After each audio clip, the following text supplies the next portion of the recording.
क्या आप एक सरकारी कर्मचारी हैं या पेंशन से? अगर हाँ, तो आप सभी के दिमाग में आजकल एक ही सवाल चल रहा होगा। 8वां पे कमीशन कब लागू होगा और इससे सैलरी कितनी बढ़ेगी? सच में बेसिक पे 18,000 रुपये से बढ़कर सीधे 26,000 या 34,000 रुपये होने वाली है। आज के इस वीडियो में हम बिल्कुल आसान भाषा में समझेंगे 8वें वेतन आयोग को लेकर सरकार के अंदर क्या चल रहा है और आपकी जेब पर इसका क्या असर पड़ने वाला है। वीडियो को अंत तक जरूर देखिएगा क्योंकि आखिर में हम सैलरी का पूरा कैलकुलेशन भी समझेंगे। सबसे पहले बात करते हैं टाइमलाइन की। भारत में हर 10 वर्षों में एक नए पे कमीशन लाया जाता है जो सेंट्रल गवर्नमेंट के कर्मचारियों की सैलरी, भत्ते और पेंशन्स को रिव्यू और अपग्रेड करता है। छठे वेतन आयोग जो कि 2006 में लाया गया था। 7वें वेतन आयोग को लागू किया गया 1 जनवरी 2016 से।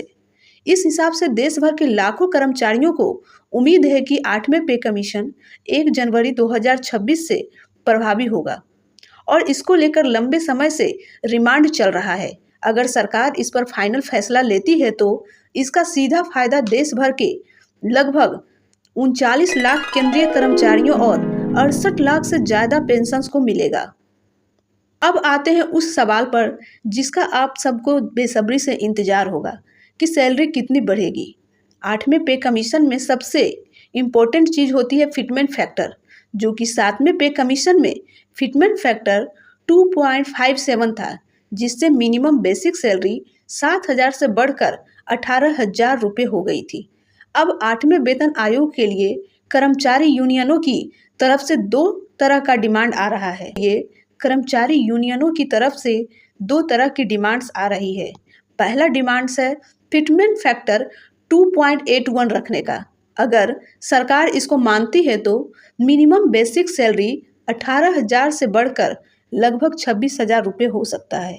और दूसरा डिमांड है फिटमेंट फैक्टर 3.68 रखने की। अगर ये मंजूरी मिल जाती है तो मिनिमम बेसिक सैलरी 18,000 से सीधे बढ़कर 34,560 रुपये तक पहुंच सकती है।